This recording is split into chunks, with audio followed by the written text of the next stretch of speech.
வணக்கம் நேயர்களே, welcome back to daily vlogs channel. இன்றைக்கி நம்ம இந்த வீடியோவில் என்ன பார்க்க போகிறோன்னா, எதிர்ப்பு சக்தி கொடுக்கக்கூடிய ஒரு ட்ரிங்க்கை பற்றி தான் நம்ம இங்கே பார்க்க போகிறோம்.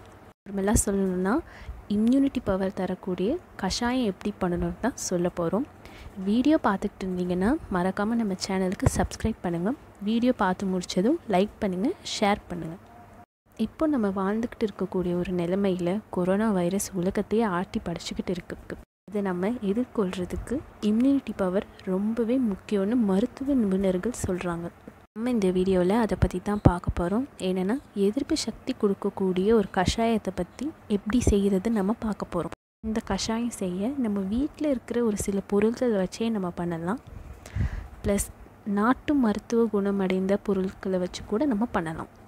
நம்ம அந்த எதிர்ப்பு சக்தி கொடுக்கக்கூடிய கஷாயத்தை எப்படி பண்ணுறது இப்போ சொல்கிறேன். அதுக்கான தேவையான இன்க்ரீடியண்ட் என்னென்னா, வெத்தலை, துளசி, கற்பூரவள்ளி இலை. வெத்தலை அதோட மருத்துவ குணம் என்னென்னா, கடும் காய்ச்சல் இருந்தால் கூட அதை அழிக்கக்கூடிய சக்தி வெத்தலைக்கு இருக்குது. கற்பூரவள்ளி இலைக்கு தொண்டை வலி இருந்தால் அதை தீர்க்கக்கூடிய சக்தி அதுக்கு இருக்குது.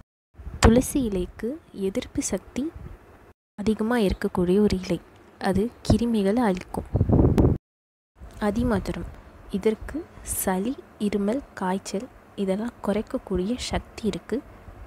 உடல் வலிமை தரும், சோர்வை நீக்கும். சித்தரத்தை இதற்கு கார சுவை இருக்குது. குளிர்ச்சியை போக்கி வெப்பத்தை கொடுக்கக்கூடிய ஒரு குணம் இருக்குது. இது வறட்டு இருமல், காய்ச்சல், குரல் கமறுதல், தலைவலி குறையும். சுக்கு இதோட மருத்துவ குணத்தை பார்த்திங்கன்னா, எப்பேற்பட்ட ஒரு விஷ காய்ச்சலும் இருந்தாலும் இது குறையும். வயிற்றுப்புண் ஆறக்கூடியது. இருமல் இருந்தால் குணமடையும். தலைவலி, உடல் அசதி இதெல்லாம் போக்கும். மிளகு இதற்கு விஷத்தை முறிச்சி எடுக்கிற ஒரு சக்தி இதுக்கு ரொம்பவே இருக்குது. நெஞ்சு சளி, இருமல் இதெல்லாம் போக்கக்கூடியது.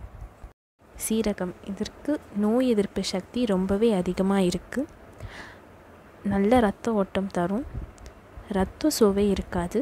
இது சளி, இருமல் நோய் இருந்தால் குறைக்கக்கூடியது. திப்பிலி இதோட மருத்துவ குணம் பார்த்திங்கன்னா, தொண்டை வலி, சளி, மூச்சு திணறல் இதெல்லாம் இருந்தால் குறையும்.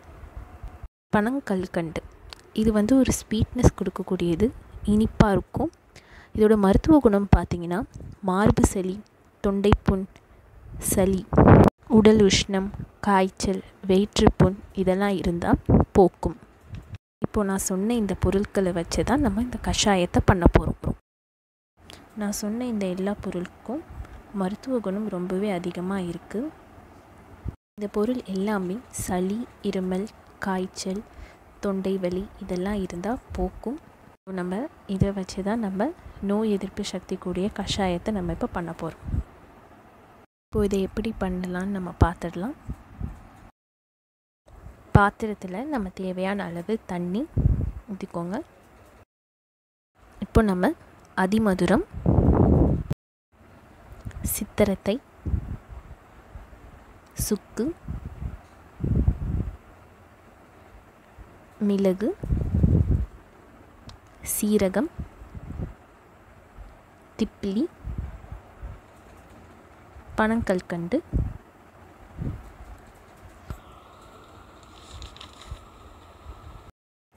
கற்பூரவள்ளி இலை, அடுத்து துளசி ஆட் பண்ணிக்கோங்க.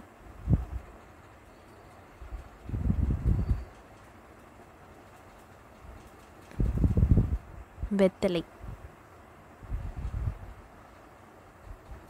எல்லாம் ஆட் பண்ணதுக்கப்புறம் நம்ம 1 மணி நேரம் கொதிவிடலாம். அப்போ தான் அந்த பொருட்களோட சாறு எல்லாம் தண்ணியில் இறங்கியிருக்கும். இந்த கஷாயத்தை சளி, இருமல் இருக்கிறவங்கலாம் தொடர்ந்து 3 நாளைக்கு குடித்தா அதெல்லாம் குறைந்திடும். இந்த நம்ம மாதத்துக்கு ஒரு 2-3 வாட்டி நம்ம குடித்தோன்னா நமக்கு நோய் எதிர்ப்பு சக்தி கொடுக்கக்கூடியது தான். ரொம்பவே நல்லது. கண்டிப்பாக வீட்டில் ட்ரை பண்ணி பாருங்கள். கண்டிப்பாக வீட்டில் ட்ரை பண்ணி பார்த்து குடிங்க. நம்ம உடலுக்கு ரொம்ப நல்லது. கண்டிப்பாக இந்த கஷாயத்தை குடித்து நம்ம உடல் வலிமையை ஏற்றிக்கலாம். எதிர்ப்பு சக்தி உடையது. இந்த வீடியோ பார்க்குறீங்கன்னா கண்டிப்பாக சேனலை சப்ஸ்கிரைப் பண்ணுங்கள். இன்னும் அதிகமாக இந்த மாதிரி நாங்கள் ஷேர் பண்ணுறோம். வீடியோ பிடிச்சிருந்தால் லைக் பண்ணுங்கள். மறக்காமல் ஃப்ரெண்ட்ஸ் அண்ட் ஃபேமிலிக்கு கண்டிப்பாக ஷேர் பண்ணுங்கள்.